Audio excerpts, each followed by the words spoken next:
চাচি আমাকে একবার বলেছিলেন যে তিনি অন্ধকারে একা থাকতে খুব ভয় পান, তাই তিনি প্রায়ই আমাকে তার ঘরে ডেকে নিয়ে যেতেন। একদিন বাড়িতে আমাদের দুজন ছাড়া আর কেউ ছিল না। হঠাৎ প্রচণ্ড বৃষ্টি শুরু হলো। চাচি আমাকে তার ঘরে ডাকলেন। যখন ঘরে ঢুকলাম চাচিকে দেখে আমি চমকে গেলাম, কারণ তিনি অনেক সুন্দর ছোট জামা পরেছিলেন। চাচা তখন কয়েক মাসের জন্য বাইরে গিয়েছিলেন। কাজের খাতিরে চাচি আমাকে একদিন অন্ধকারের অজুহাতে তার ঘরে ডেকেছিলেন। এক রাতে যখন আমিও চাচি খাতে ঘুমাচ্ছিলাম, মাঝরাতে হঠাৎ করে আমি কিছু অদ্ভুত কিছু অনুভব করলাম। চোখ খুলতেই যা দেখলাম তাতে আমি অবাক হয়ে গেলাম। তারপর চাচি আমাকে দিয়ে জোর করে বাকিটা গল্পটা শোনাচ্ছি। আমার নাম সুজয়। আমি 21 বছর বয়সী। আমার চাচি ছিলেন অনেক সুন্দর আর অনেক ফর্সা, যে কেউ তাকে দেখলে মুগ্ধ হয়ে যাবেন। চাচা ও তার রূপের প্রেমে পড়ে তাকে বিয়ে করেছিলেন। চাচি সবসময় সাজগোজ করে থাকতেন। একাদশ শ্রেণীর পরীক্ষা দেওয়ার পরে আমার ছুটি শুরু হয়েছিল, তাই আমি মা বাবার কাছে অনুমতি নিয়ে চাচি ও চাচার বাড়িতে ছুটি কাটাতে যেতে চেয়েছিলাম। চাচার বিয়ে মাত্র 3 মাস আগে হয়েছে, তাই আমার বাবা মা আমাকে সেখানে যেতে নিষেধ করেছিলেন। কিন্তু আমি অনেক বছর ধরেই চাচার বাড়িতে যাইনি, এমনকি তাদের বিয়েতে যেতে পারিনি, কারণ তখন আমার পরীক্ষার সময় ছিল। চাচার সঙ্গে দেখা করার জন্য আমি খুব আগ্রহী ছিলাম এবং নতুন চাচিকে দেখতে চাইছিলাম। বাবার কথা ছিল যে আমরা পরে কখনো দেখা করতে পারব, কিন্তু আমি তখনই যেতে চাইছিলাম। শেষ পর্যন্ত অনেক বুঝিয়ে বাবা চাচার বাড়িতে যাওয়ার জন্য রাজি করালাম। মাঝে মাঝে ভাবি হয়তো ভালো হতো যদি তখন চাচার বাড়িতে না যেতাম, কারণ এত কম বয়সে চাচি আমার সাথে এমন কিছু করবে যা আমি ভাবতেও পারিনি। একটি নতুন অভিজ্ঞতার সন্ধানে আমার জীবনে একটি গুরুত্বপূর্ণ দিন এসেছিল। তা ছিল শনিবারের একটি দিন, যখন আমার বাবা আমাকে চাচার বাড়িতে নিয়ে গিয়েছিলেন। কিন্তু আমাদের পৌঁছানোর পর দেখি বাড়ির বাইরের দরজায় তালা বন্ধ। মনে হলো চাচি হয়তো কোথাও গেছেন। বাবার ফোন করার পর জানতে পারলাম তারা শপিং করতে বেরিয়েছেন এবং বাড়িতে ফিরতে কিছুক্ষণ লাগবে। তাই আমরা বাড়ির বাইরে দাঁড়িয়ে তাদের জন্য অপেক্ষা করতে লাগলাম। প্রায় 2 ঘন্টা পর চাচা চাচি বাড়িতে পৌঁছলেন। বাবা বাইরে গিয়ে তাদের সঙ্গে দেখা করলেন আর চলে গেলেন আমাকে রেখে, এবং আমরা সবাই একসঙ্গে বাড়ির দিকে ফিরতে শুরু করলাম। চাচি তখন স্কার্ফ দিয়ে মুখ ঢেকেছিলেন এবং চাচার বাইকে বসেছিলেন। আমি দেখতে পেলাম চাচি অনেক সুন্দরী। চাচা ছিলেন সাধারণ দেখতে, কিন্তু চাচি সত্যিই সুন্দর ছিলেন। অন্যদিকে চাচা হঠাৎই আমাকে ডাকলেন, সুজয়, কি দেখছো তুমি? অনেকক্ষণ ধরে তোমাকে ডাকছি। তার ডাকে আমি কিছুটা অপ্রস্তুত হয়ে গেলাম, তবে দ্রুত সামলে নিয়ে বললাম, আমি ভালো আছি, এবং চাচাকে সালাম করলাম। এতদিন পর আমাকে দেখে চাচা খুবই খুশি হলেন। মনে হচ্ছে যেন আমরা অনেক দিনের পরিচিত। এখন 2 দিন ধরে চাচার বাড়িতে ছিলাম। চাচি আমার প্রতি পুরোপুরি যত্নশীল ছিলেন এবং আমার জন্য সব কিছু ঠিক রাখছিলেন। চাচা ও চাচিকে দেখে মনে হচ্ছিল আমি নিশ্চয়ই আমার ছুটির পুরো সময় এখানেই কাটাব। তবে আমি জানতাম না যে আমার এই সিদ্ধান্ত পরবর্তী সময়ে এমন একটি মোড় নিতে পারে যা আমার জীবনকে পুরোপুরি পরিবর্তন করে দেবে। আমি আশা থেকেই লক্ষ্য করছিলাম চাচি আমার সামনে অন্য রকমভাবে চলাফেরা করত। আমার কাছে বিষয়টা অবাক করার মতো ছিল। আমি মাঝে মাঝে তার দিকে চেয়ে থাকতাম। আমি মনে মনে ভাবতাম এসব চাচির কাছে সামান্য, কারণ তিনি শহরে থাকেন আর শহরের সবাই এই রকমভাবে চলাফেরা করে আমার কাছে অন্যরকম লাগত। কারণ আমি গ্রাম থেকে এসেছি, সেখানে কেউ এভাবে চলাফেরা করত না। আমি আসার পর থেকেই চাচ্ছি আমার অনেক কাছাকাছি থাকতে শুরু করেছিল। তার এমন ব্যবহারে আমি মাঝে মাঝে ভাবতাম আমরা অনেক আগে থেকেই পরিচিত। তৃতীয় দিন সকালে আমি যখন ঘুম থেকে উঠলাম, তখন বেলা 4টা। ঘর থেকে বেরিয়ে দেখি চাচা ব্যাগ গোছাচ্ছেন। তাকে ব্যাগ করতে দেখে আমি জিজ্ঞাসা করলাম, চাচা, আপনি এত সকালে কোথায় যাচ্ছেন? চাচা বললেন যে তাকে একটি জরুরি কাজে 2 মাসের জন্য বিদেশে যেতে হচ্ছে। আমি হতাশ হয়ে বললাম, কি বলছেন চাচা? আমি তো এখানে মাত্র 2 দিন হলো এসেছি, এবং আপনি এত তাড়াতাড়ি চলে যাচ্ছেন। আমি আপনাকে যেতে দেব না। চাচা আমাকে বোঝাতে লাগলেন, এটা আমার জন্য একটি গুরুত্বপূর্ণ সুযোগ। যদি আমি হারিয়ে ফেলি তাহলে আমি নিজেকে মূর্খ মনে করব। এই প্রজেক্টে কাজের অভিজ্ঞতা আমাকে ভবিষ্যতে একটি ভালো পদে এনে দিতে পারে। চাচার কথার গুরুত্ব বুঝতে পেরে আমি আর কিছু বললাম না। বললাম ঠিক আছে।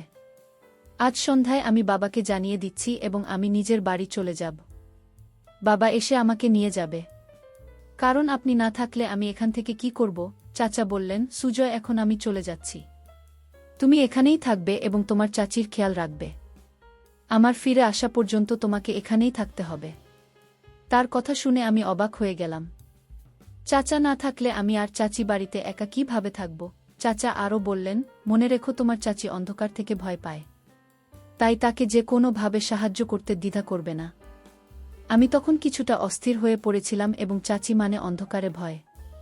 এটা আমার কল্পনাতেও ছিল না। চাচি সম্পর্কেই নতুন তথ্য আমাকে কিছুটা হতাশ করেছিল। প্রথমে তো আমি রাজি হতে চাইছিলাম না, কিন্তু চাচার জোর করার জন্য তার কথা আমাকে শুনতেই হলো। তারপর আমি চাচির দিকে তাকালাম। আমার কথা শোনার পর চাচি আমার দিকে তাকিয়ে অদ্ভুতভাবে হাসছিলেন। মনে হলো আমার এখানে থাকার কথা শুনে তিনি অনেক খুশি হয়েছিলেন। আমি চাচাকে সাহায্য করতে লাগলাম, তার কাপড় গুছিয়ে রাখতে এবং পরে তাদের বিমানবন্দরে পৌঁছে দিতে। চাচাকে বিদায় জানিয়ে আমি এবং চাচি বাড়িতে ফিরলাম। বাড়িতে তখন শুধু আমি এবং চাচি। আমি চাচার সঙ্গে শহরে ঘুরে বেড়ানোর পরিকল্পনা করেছিলাম, কিন্তু চাচার বেরিয়ে যাওয়ায় সবটা ভেস্তে গেল। তবে এটি ভাবার চেয়ে বেশি গুরুত্বপূর্ণ হলো চাচি চলে যাওয়ার পর রাতে নিজের ঘরে বসে মোবাইলে নাটক দেখেছিলাম। কিছুক্ষণ পর নাটক দেখে বিরক্ত লাগে। ভাবলাম টিভি দেখা যাক, তাই বসার ঘরে গিয়ে টিভি চালিয়ে বসলাম। একটু পর চাচি এসে হেসে বললেন, কি রে সুজয়, চা চলে যাওয়ার পর কি তোমার এই বাড়িতে মন বসছে না? চাচি আমার পাশে এসে বসে গল্প করতে থাকলেন। তার কথাগুলো শুনতেও আমার অনেক ভালো লাগছিল। আমি ভাবিনি যে চাচি আমার সাথে এত ফ্রি হয়ে কথা বলবেন। একদিন চাচি আমাকে বললেন, চলো বাইরে একটু ঘুরে আসি। চাচি স্কুটি নিয়ে বের হলেন আর চাচি স্কুটি চালাচ্ছেন আর আমি পিছনে বসেছিলাম। এতে চাচি খানিকটা অস্বস্তিতে পড়েন। আমি ঠিক বুঝতে পারছিলাম না এটার মানে কি হতে পারে। বাড়িতে ঢুকে দরজা বন্ধ করার পর হঠাৎ ঘরের সব আলো নিভে গেল, চারপাশে অন্ধকারে ঢেকে গেল। মুহূর্তে আমি তখন চাচির পিছনে দাঁড়িয়েছিলাম। ভয়ে চাচি আমাকে শক্ত করে ধরে ফেললেন। তার এই আচরণে আমি কিছুটা বিস্মিত হয়ে গেলাম। বড় হওয়ার পর এমন অভিজ্ঞতা আগে কখনো হয়নি। বুঝতে না পেরে আমি স্থির হয়ে দাঁড়িয়ে রইলাম এবং তারপর হঠাৎ করে আলো আবার চলে এল। আলো আসতেই তিনি সোজা হয়ে আমাকে ছেড়ে দিয়ে বললেন, মাফ করে দাও। অন্ধকারে আমি ভয় পেয়েছিলাম এবং মৃদু হাসি দিয়ে তার ঘরে চলে গেলেন। আমি হতভম্ব হয়ে গিয়েছিলাম এবং ভাবছিলাম যেখানে ঠিক হচ্ছে না। কিছু সময় পরে চাচার বলা কথা মনে পড়ল। চাচা বলেছিলেন চাচি অন্ধকারে ভয় পান এবং তোমার দায়িত্ব তার দেখভাল করা। তখন বুঝলাম চাচি আমাকে অন্ধকারের অজুহাত দেখিয়ে জড়িয়ে ধরেছিলেন।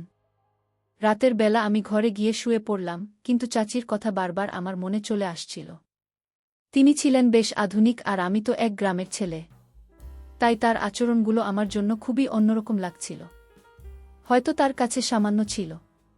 পরের দিন সকালে উঠে দেখি চাচি রান্নাঘরে চা তৈরি করছেন। তার দিকে তাকাতে কিছুটা অস্বস্তি হচ্ছিল, কারণ তিনি এখনও রাতে রান্না করছিলেন এবং তিনি মনে হয় আমাকে তা ছিল করেছিলেন। যখন আমি জল পান করতে কিচেনে গেলাম, তখন চাচি আবার আমাকে বললেন। আমি কিছুটা অবাক হয়ে গেলাম, কারণ আগের দিনের ঘটনা এখনও আমার মাথা থেকে বের হয়নি। তিনি হাসি মুখে বললেন, আরে সুজয়, কিসের এত লজ্জা? আমি তোমার চাচি, আর চাচির কাছে কোনো কিছু রোজ করতে হয় না। কিন্তু গত রাতে আমি সত্যিই খুব ভয় পেয়েছিলাম। যদি তোমার খারাপ লাগে তবে আমাকে মাফ করে দিও। তুমি আমার ভাতিজা, আমার ছেলের মতো, এবং আমি তোমার চাচি, তাই তোমার সঙ্গে অধিকার আমার আছে। চাচির এই আচরণে আমি কিছুটা হাসলাম, কিন্তু তারা এমন আচরণগুলি আমার মনে নতুন এক অনুভূতি তৈরি করতে শুরু করল। আচমকা মনে হলো আমি এখন বড় হয়ে যাচ্ছি, আর চাচা হয়তো বুঝতে পারেনি যে এমন কিছু করতে পারে। কিছুদিন পরে এক সন্ধ্যায় মোগলাই খাবার ইচ্ছা হলো। ভাবলাম চাচিকে বলবো, তাই তার ঘরের দিকে গেলাম। চাচির ঘরের দরজা সামান্য খোলা ছিল, তাই অনুমতি ছাড়াই ঢুকে পড়লাম। তিনি বালিশে হেলান দিয়ে মোবাইলে দেখছিলেন, আর তাকে এই অবস্থায় দেখে আমি কিছুটা অস্বস্তি অনুভব করছিলাম। দরজার কাছে দাঁড়িয়ে আস্তে করে তাকে ডাকলাম, কিন্তু তিনি শুনলেন না। মোবাইলে মনোযোগ থাকার কারণে আমার ডাক্তার কানে পৌঁছায়নি। একটু সাহস সঞ্চয় করে ধীরে ধীরে তার পাশে গিয়ে দাঁড়ালাম। আমি যখন চাচির মোবাইলের দিকে তাকালাম তখন চোখ কপালে ওঠার মতো। অবাক হলাম, যা দেখেছিলাম তা আমার কাছে একদম নতুন ছিল। খানিকটা অস্বস্তি হচ্ছিল, তাই তাড়াতাড়ি দরজার কাছে ফিরে গিয়ে চাচিকে একটু জোরে ডাকলাম। চাচি হঠাৎ চমকে উঠে বসে পড়ে এবং কিছুটা বিস্মিত হয়ে বললেন, কি হয়েছে? আমি বিষয়টা এড়িয়ে গিয়ে শুধু বললাম, কিছু না। তারপর নিজের ঘরের দিকে চলে গেলাম। ঘরে ফেরার পথে মনে পড়ছিল চাচিকে আজ একটু আলাদা লাগছে। রাতের বেলা ভারী বৃষ্টি হচ্ছে। হঠাৎ বিদ্যুৎ চলে যাওয়ায় চাচি আমাকে ডাকলেন। আমি তার ঘরে গেলে চাচি আমাকে বসতে বললেন। তাকে দেখে মনে হচ্ছিল তিনি বেশ সুন্দর লাগছিলেন। চাচি বললেন, সুজয়, তুমি যতক্ষণ লাইট আসে আমার কক্ষে থাকতে পারো। আমাকে অন্ধকারে ভয় লাগে। আমি সেখানে থাকতে রাজি হলাম। আমরা কিছুক্ষণ ধরে কথা বলতে লাগলাম। চাচি আমাকে জানালেন চাচি ও চাচা আর খুব তাড়াতাড়ি বিয়ে হয়েছিল। তিনি বললেন, আমার ও তোমার চাচার 1 বছর আগে প্রথম সাক্ষাৎ হয়েছিল এবং আমাদের প্রেম এত দ্রুত বাড়তে থাকে যে আমরা কিছুদিনের মধ্যেই বিয়ের সিদ্ধান্ত নিই। গল্প করতে করতেই সময় চলে যায়। যখন আমি ফের ঘরে যাবার কথা ভাবছিলাম, তখন চাচি আমায় বললেন, সূর্য, যদি তোমার আপত্তি না থাকে তাহলে কি তুমি আজ রাতে আমার ঘরে থাকতে পারো? আমার মনে কোনো দ্বিধা ছিল না, কারণ চাচি ও আমি একা ছিলাম। তার সাথে গল্প করতে আমার বেশ ভালোই লাগত। তাই আমি রাজি হয়ে গেলাম। আর চাচাও আমাকে আগেই বলে রেখেছিলেন যে চাচির খেয়াল রাখতে। সারা রাত বৃষ্টির আওয়াজ চলছিল এবং আমি ঘুম থেকে উঠে দেখলাম চাচি অত্যন্ত আনন্দিত, যা আগে কখনো আমি তার মুখ দেখিনি। ব্রেকফাস্টের সময় তিনি আমাকে বলেছিলেন, এখন বৃষ্টির দিন, তাই তুমি আমার ঘরে থাকতে পারো। চাচি আমাকে বলেছিলেন, যদি তোমার কোনো সাহায্য প্রয়োজন হয় তাহলে বিনা দ্বিধায় জানাতে পারো। রাতে আমরা গল্প করছিলাম, কিন্তু হঠাৎ করে আমার শরীরটা একটু খারাপ লাগতে শুরু করল। চাচির কথাগুলো কিছুটা অস্বস্তিকর লাগছিল, যদিও ঠিক বুঝে উঠতে পারছিলাম না কেন শরীর খারাপ লাগলেও কোনোভাবেই তার ঘরে বসে রইলাম। এখানে আসার পর থেকে চাচি আমাকে রোজ রাতে 1 গ্লাস করে দুধ পান করতে দিতেন। আজও তিনি দুধের গ্লাস নিয়ে আসলেন। আমি খেতে খেতে গল্প চালিয়ে যেতে থাকলাম। একসময় অজান্তে ঘুমে ঢুলতে শুরু করলাম, আর কিছুক্ষণ পর ঘুমিয়ে পড়লাম। চাচিকে জান রাতে আর সৌন্দর্য লাগছিল, তবে মনেও নানা রকম চিন্তাবিদ করছিল। তার পরের দিনের কথা মনে একটা অদ্ভুত হচ্ছিল, যখন দেখলাম চাচি বাইরে গেছেন আর তার ফোনে বারবার কল আসছে। হঠাৎ পেটে আবার ব্যথা শুরু হলো। আমি তখন বাবাকে ফোন করে জানালাম যে বাড়ি ফিরতে চাই। বাবার কথায় চাচি কিছুটা বিরক্ত হয়ে বললেন, কি তোমার চাচা কি তোমাকে বলেনি যে আমাকে দেখতে হবে, এখনই যেতে পারবে না? চাচির কথা শুনে আমি কিছুটা হতবাক হয়ে গেলাম। কোনো সম্পর্ক আর কি দেখার কথা? সবকিছু জট পাকিয়ে গেল। আমি যখন বিষয়টা জানতে চাইলাম, তিনি বললেন, আমি জানি না, তবে তোমাকে এখানেই থাকতে হবে। চাচি আমাকে যেতে না দেওয়ার জন্য জোর করছিলেন, কিন্তু পেটের ব্যথা ততক্ষণে বেড়েই চলেছিল। এই অবস্থায় আমি বেশ অস্থির হয়ে উঠেছিলাম, কারণ ব্যথা কমার কোনো লক্ষণই ছিল না। কিন্তু আমি বুঝতেই পারছিলাম না কেন আমি এমন হচ্ছে। এমন অভিজ্ঞতা আমার জন্য নতুন ছিল। চাচা বাইরে গেছেন প্রায় 1 সপ্তাহ। সন্ধ্যা 7টায় বাড়ির বেল বেজে উঠবেন।